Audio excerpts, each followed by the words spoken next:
Muito bem. Vamos então continuar os nossos exercícios a respeito dos nossos dois primeiros módulos, competência tributária e tributos. E na sequência vamos para a nossa questão 17. Vamos lá. Autonomia do direito tributário está formalmente estabelecida na Constituição. O dispositivo do texto constitucional, olha bem esse enunciado, o dispositivo do texto constitucional, em que está expressamente presente a existência do direito tributário como ramo do direito e não apenas como um conjunto de normas do sistema tributário nacional, é o capítulo... Muito bem. Minha gente, esta questão número 17, ela é uma questão, na minha opinião, eu erraria essa questão, na verdade. Porque, volta a imagem para mim, por favor.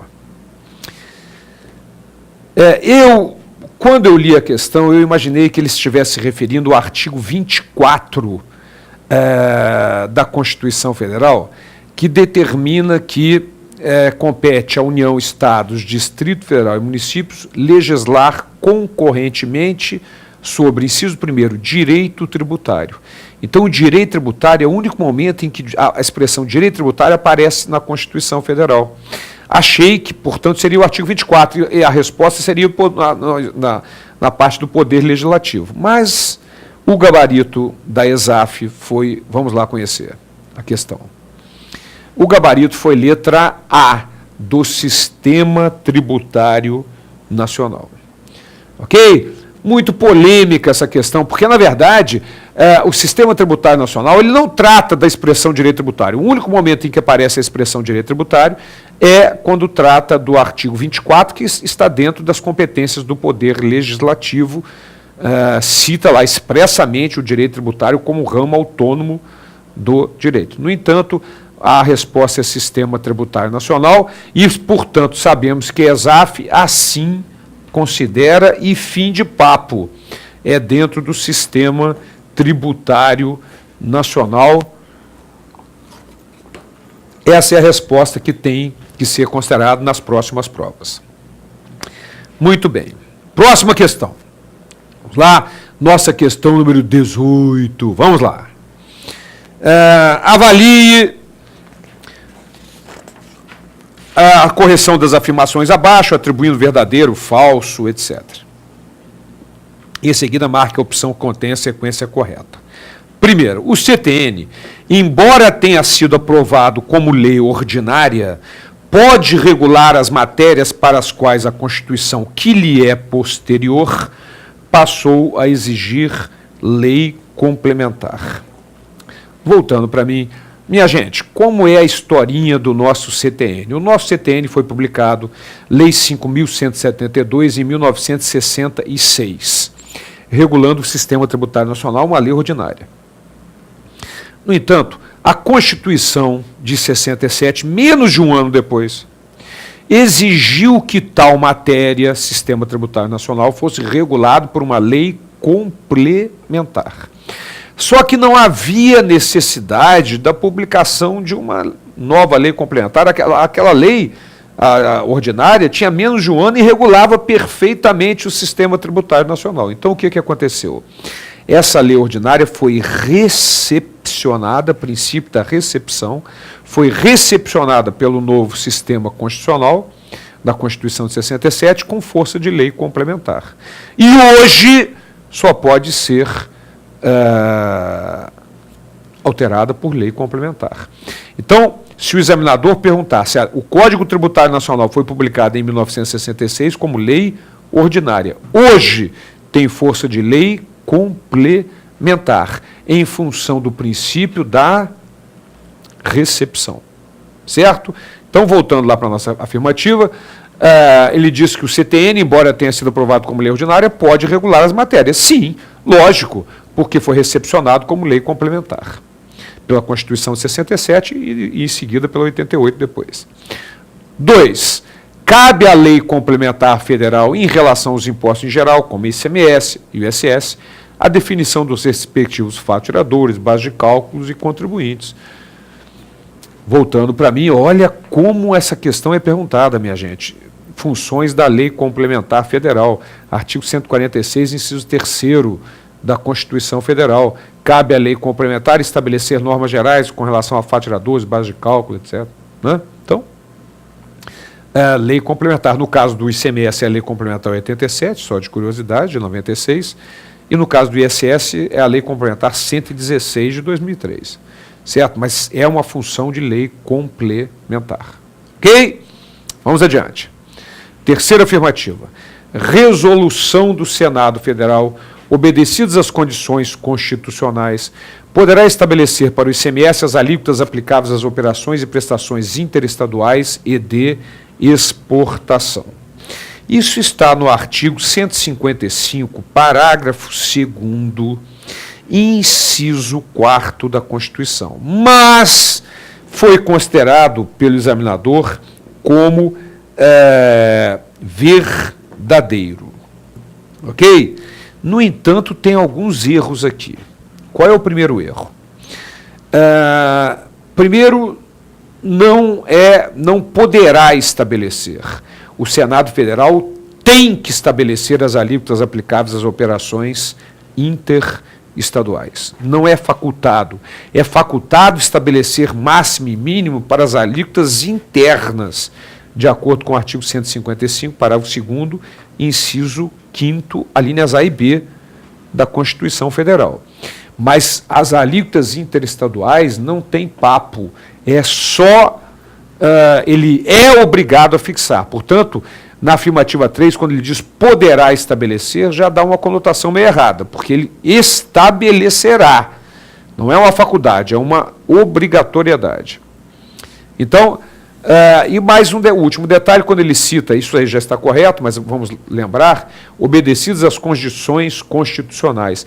Que condições são essas? Vocês sabem que a resolução do Senado Federal, que vai fixar as alíquotas aplicáveis às operações interestaduais, tem que ser de iniciativa do presidente da República ou de 1/3 do Senado, aprovado pela maioria absoluta do Senado. Essas são as condições constitucionais às quais se refere a nossa terceira afirmativa.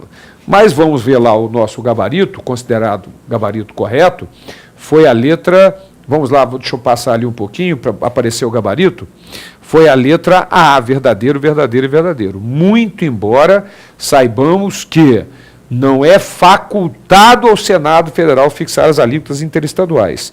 É obrigado a fixar e, na verdade, já o fez. Né? Só para a gente recordar isso aqui, voltando para mim, já vi, as alíquotas interestaduais, se for, só existe, ela é 12%, mas existe uma hipótese em que ela é 7%. Quando sai das regiões Sul, Sudeste, menos o Espírito Santo, para Norte, Nordeste, Centro-Oeste, mais Espírito Santo. Porque, neste caso, ela é 7%. Ok? Sul, Sudeste, menos Espírito Santo, para Norte, Nordeste, Centro-Oeste, mais Espírito Santo, ela é 7%. A alíquota interestadual. Em todas as outras situações é 12%, fixados por resolução do Senado Federal, porque é obrigado a fixar, não é uma faculdade. Certo? Próxima questão, vamos lá. Questão número 19. A emenda constitucional 42 tornou aplicável a alguns impostos a regra que limitava o início da cobrança da elevação de tributo a 90 dias após a publicação da lei que determine tal majoração. Um imposto ao qual se aplica a exigência do citado prazo de 90 dias, se aplica a exigência. Muito bem. Voltando para mim, minha gente, o artigo 150, parágrafo 1º da Constituição Federal, ele traz as exceções ao princípio da noventena e também da anterioridade. Tantas exceções da anterioridade quanto da noventena estão no parágrafo 1º do artigo 150 e mais outros também. Mas as principais exceções estão no parágrafo 1º do artigo 150. E quais são elas? Vamos lá. exceções à noventena. II, IE, IR, IOF. O IPI ao IPI se aplica a noventena, ele não é exceção, ele tem que esperar 90 dias. Não precisa esperar o exercício seguinte, porque ele é exceção à anterioridade. Mas ele tem que esperar 90 dias, ele não é exceção à noventena. Então, II, IR, IE, IR, IOF. E mais, empréstimo compulsório quando instituído por calamidade pública, guerra externa ou suminência, impostos extraordinários e fixação da base de cálculo do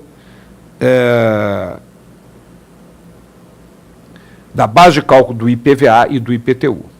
Base de cálculo. Então, essas são as exceções à noventena. I, IE, IR, IOF, empréstimos compulsórios por calamidade ou guerra, impostos extraordinários e fixação da base de cálculo do IPVA e do IPTU. Chega no final do ano, em dezembro, o governo pode lançar uma nova tabela para veículos usados do IPVA e já vigora em janeiro do ano seguinte.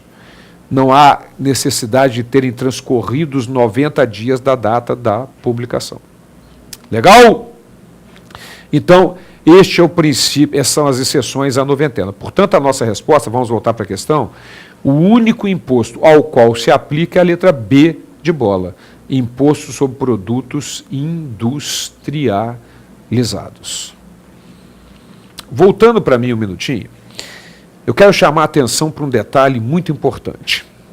Se você observar, nós sabemos que o parágrafo 6º do artigo 195 da Constituição traz a chamada anterioridade mitigada, ou nonagesimal, ou nonagentídio.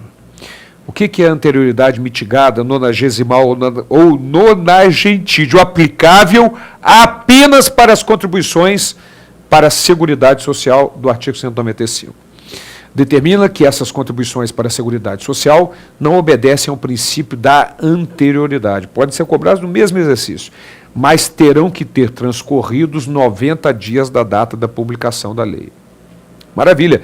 Esse é o princípio da anterioridade mitigada, nonagesimal ou nonagentídio. Ao contrário do princípio da noventena, que determina que tem que esperar 90 dias e o exercício seguinte. Mas a anterioridade mitigada é no sentido de que tem que esperar 90 dias da publicação da lei, mas não precisa esperar o exercício seguinte. O curioso nessa história é que existem alguns outros tributos que se comportam exatamente igual às contribuições para a Seguridade Social. Ou seja, não há necessidade de esperar o exercício seguinte, mas tem que esperar os 90 dias. Que tributos são esses? O IPI se comporta igualzinho. Ele é exceção à noventena, não precisa esperar 90 dias, mas ele... o IPI, ele é exceção à anterioridade, não precisa esperar o exercício seguinte, mas não é exceção à noventena, tem que esperar os 90 dias. Comporta igual às contribuições para a Seguridade Social, a CID sobre combustível e o ICMS monofásico também. No entanto, e aí é que eu quero chamar a atenção, o nome doutrinário dado à anterioridade mitigada, nonagesimal ou nonagentídio, é tão somente para as contribuições para a Seguridade Social. Cuidado! Embora o IPI, embora o ICMS monofásico, embora a CID sobre combustível, se apliquem exatamente da mesma forma. Exatamente da mesma forma que as contribuições para a Seguridade Social. Legal? Mas essa denominação é tão somente para as contribuições para a Seguridade Social. Anterioridade mitigada, nonagentídio, anterioridade mitigada ou nonagentídio. Minha gente, eu sempre chamo a atenção para a gente finalizar essa questão para um detalhe muito importante.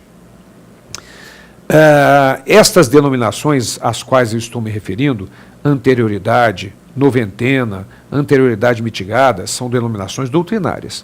O examinador pode usar outras denominações ou até misturá-las desde que ele identifique o princípio ao qual ele está se referindo. Não se apeguem muito nas denominações, embora na imensa maioria das vezes as bancas utilizam essas que nós utilizamos aqui. Certo? Vamos dar uma parada até o próximo encontro na continuação dos nossos exercícios.